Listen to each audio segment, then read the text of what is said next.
What up, everybody? Well, I'm here to make a video. My hair is actually in my favorite stage. Hope I don't get it cut soon. But I'd like to make a video about some things that I've recently acquired from up north. Can't show you the address, but yet another package that took its good sweet time to come in. Didn't write a song about it this time, but the unpleasant wait was a reminder of why I need to let the offers die and not view things, especially up north. And really, I mean, in no time of year is good to be buying from somewhere hundreds of miles away, like 900 miles away. But winter would be especially bad. So at least we're past that. I mean, it's never fun to wait on something, but we're in my teal. That's what color the invoice was, bluish teal. What I want to talk about in this video is the two things that they were. And why they were significant. Well, it was these two items. Remember Davin, the dad doll from around Christmas 2024? Not even 18 months ago. Well, here's another one of him, and he was actually dressed in a girl's pajamas, girl's shorty pajamas, pink and blue. So I switched him to have Ken shoes and a baseball uniform. Would like to cut his hair, but then he wouldn't be such a mod era doll. And she's got her hair tied down with that piece of plastic. But that just goes to show you one big problem with male dolls. They had to have short hair. But how to represent that is a challenge. I mean, the easiest way is just a plastic sculpture. Painted.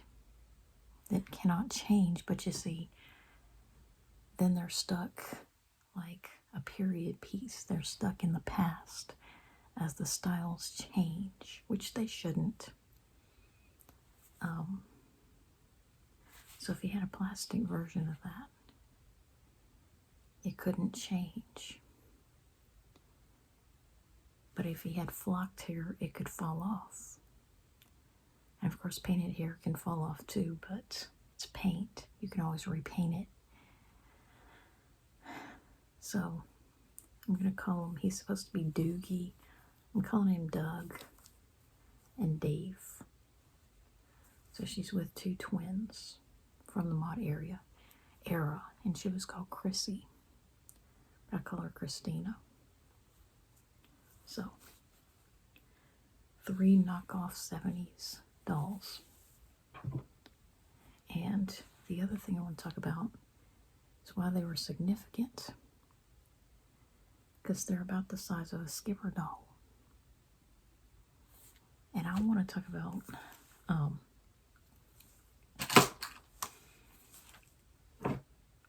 how this doll has undergone a name change.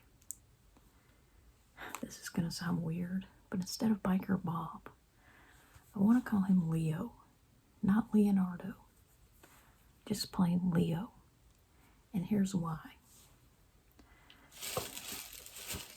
Because for many years, well, I've been obsessed with Leonardo DiCaprio, like around the time when Titanic was popular. But what's interesting about Leonardo DiCaprio that I've always wished could have been preserved in a doll. I mean, unfortunately, they didn't even make a Jack Dawson for the Titanic, or not a very good one. They made one that was like a Ken doll in Jack Dawson's clothes with weird looking hair. But I've always thought they should have had a 1/6 scale Leonardo DiCaprio, age 12 to 16. And I'm sure you already know what I'm going to say about him. Well, she had plastic hair and looked like he did on Growing Pains around 1990 or 91. Because before there was Justin Bieber, before there were Bieber bloomers, there were DiCaprio bloomers. And what's interesting about DiCaprio is that his voice changed just a little bit later than Bieber's. I've often wondered, what is the upper limit of when your voice can change? Barring some kind of a medical anomaly like Ralph Macchio probably has Coleman's, or Mario Bosco. Isn't it funny how it's like I memorized the names? Or Andy Milonakis. There's one boy that his voice hasn't changed. At a ridiculously high age, his name is unforgettable. And those are also the classmates I remember best. The ones who change abnormally early or late. But DiCaprio, before there was Bieber, there was DiCaprio and Kieran Culkin. And, celebrity boys have probably always matured at a slightly higher age than average, simply because they are preferred over early maturing boys. Now, does every child actor have a late puberty? Of course not. But if at all possible, directors like them better because they can be cast in the children's roles for longer. They can be cast as a child, younger than their age, if they look younger than their age. And so people like Leonardo DiCaprio and Kieran Culkin and just a few others, there's a lot of them that were maybe a little later than average, but not by much. Like Jonathan Taylor Thomas was around 15, which is about a year later. Macaulay Culkin may have been like 14 and a half to 15, which is not really late. But there's a misconception that it has to do with a certain time period or a country or a part of the world, but that's not it. Every generation has had some boys that already sounded like grown men by the time they were in 6th or 7th grade. And some boys who were lucky if their voices changed or broke by the time they got their senior portraits at 16 or 17, the summer going into their senior year. So it varies. It can happen anywhere from 11 to 17, anywhere in the middle. So it usually happens like right around 13 and a half to 14. Bieber was about 16 and a half to 17. And DiCaprio was between 17 and 17 and a half. So slightly later than a Bieber bloomer. And it happened around the time of this boy's life, which was filmed when he was 17 and released like right before he turned 18. So in February, he still sounded pretty much like a little boy with a cold. By the summer, he sounded like a young man of 17 and a half who could be going into his senior year. And that's how he was in What's Eating Gilbert Grape. So, you've always had late bloomers. You've always had early bloomers. And the majority have always fallen somewhere in the middle. And I've talked about this lots of times before. So I want to name him Leo, because he looks like a young Leo in the late 80s, early 90s, so that I'll remember it. Better than Biker Bob. So young Leo. And that's what makes those dolls special. Because they're the size of a Skipper doll. And there's a boy. Like I said, they had the seller had put him in girl clothes. But I just want to end this video ranting about that. About how it makes me so angry. So angry to see boys and men. Because I don't find the humor in it. I don't like to see boys and men wear their hair or clothing in such a way that if their voices hadn't broke, they would be read as female. I hate that with every fiber of my being. I hate hairstyles that play with the idea of effeminacy in men. I like buzz cuts. I like crew cuts.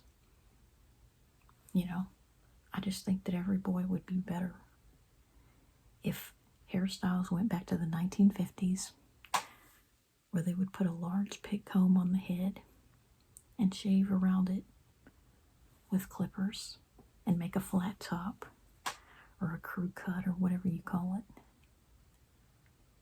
I think boys should have short, simple, low-maintenance hairstyles. And that's why there aren't more dolls of them. Because it's hard for them to have natural rooted hair without it being too long. Because the hair is proportionally 6 times thicker. I've talked about this. If you strung human hair in a doll, it would be 6 times thicker than it is on a human. And doll hair is thicker than that. So it's hard to be realistic. And it's hard to apply real-world barber skills or hairdressing skills to a doll. Hence the flocking and painting. Because you really just can't do short hair on a doll. I mean, long hair looks weird enough in some styles. Because they can't put as many plugs as a human would have. So she can't wear pigtails. And if they have pigtails, they have to put so many hair plugs in the head that you can't cut the pigtails short or they'll stick out. So they have to be longer than the character, like Angelica and Rugrats. So, long hair on men, I just hate it. I despise it with every fiber of my being. Because in little boys, you know, and late bloomers, you know, without any facial hair until college, it just, if they try to wear longer hair, they get mistaken for girls. Plain and simple. You know, this doll in the pink outfit would have been seen as a girl doll. And, well, there's nothing wrong with a girl doll. There's just too many of them, and that's not what he is. So, you know, DiCaprio in a dress in 1990 would have been seen as a girl with a wig. So, yeah, it's just, Do not like to see long hair on men. Do not like to see men toying with the idea of wearing hair accessories. Do not like to see men have longer hair than I got. And I just don't like it because I feel like men toying with effeminacy, and especially younger boys. There comes a point where you can handicap your masculinity. Like if you're working out at the gym every day. See, that's why Ken had to look like a freaking bodybuilder. And Barbie has to be, as she's criticized for being skin and bones, a waif, so to speak.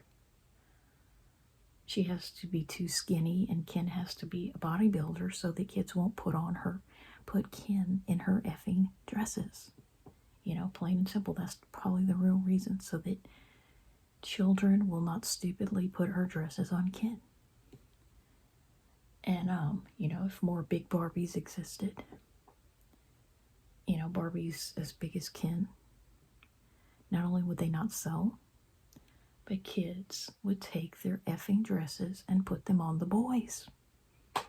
And it's bad enough. That's why boys like this don't sell. Because what's to stop a kid from putting a Barbie dress on him? And at least with his hair being longer, you could just say, oh, I thought it was a girl. Yeah, effing right. So, do not like men toying with the idea of being effeminate, because it fails to acknowledge the fact that they do not stand to benefit in any way. They do not stand to benefit from that. And it's like not appreciating the power, that their gender differences give them. You know what I'm saying? It's like not it's being ungrateful. When a man behaves in an effeminate way and wants to put on a dress and grow his hair long and act like a girl, to me that's ungrateful. It's like not appreciating the fact, the blessing, the privilege that it is to be born male. You know what I'm saying? It's like not appreciating your maleness. And it just makes everybody angry. They don't stand to benefit. We stand to benefit either way. If we're pretty and feminine and we wear dresses and long hair, we get compliments. We get social acceptance. If we're masculine or butch, as long as we're not impersonating a male, as long as we're not claiming to be male, we sort of get ahead in this world. Because let's face it, men have all the advantages in life, in adulthood. So if we're more like a male, we have advantages that feminine women may not have. We're taken more seriously. As long as we're just being assertive in a professional way and not pretending to be male. With he, him pronouns. As long as we make it clear that we understand that we're women at some level, we can behave in a more masculine way. And a combination of both is like the best of both worlds. You know what I'm saying? We can get complimented on our jewelry, yet walk around in unisex tennis shoes to be comfortable. So, it's a win-win situation. But with men and boys, they're kind of locked into masculinity. They're locked into the blue box, as they should be. They should be happy about it. They should never complain. Because not having a period, I think any hardship they could have from that would pale in comparison to a period, or what women have to go through. So being locked into a blue box called masculinity is a very small price to pay. But yeah, they don't stand to benefit by having longer hair, by having sissified clothes, by toying with the idea of skirts and dresses. They don't benefit in any way. They're not going to be better athletes. They're not going to be more comfortable, certainly not in the winter. It's going to make their parents mad. Other guys are going to want to beat them up. Girls aren't going to want to date them. Not that they would anyway, in my case. So they're not really getting anything out of it, is what I'm saying. To be effeminate or to behave in a sissified way as a man, it's like, yeah, I guess a guy could wear a pink shirt, but how would that benefit him? You know what I'm saying? How would a guy benefit from wearing pink, peach, or purple when red, white, blue, black, and other colors are much better for men? Or even gray.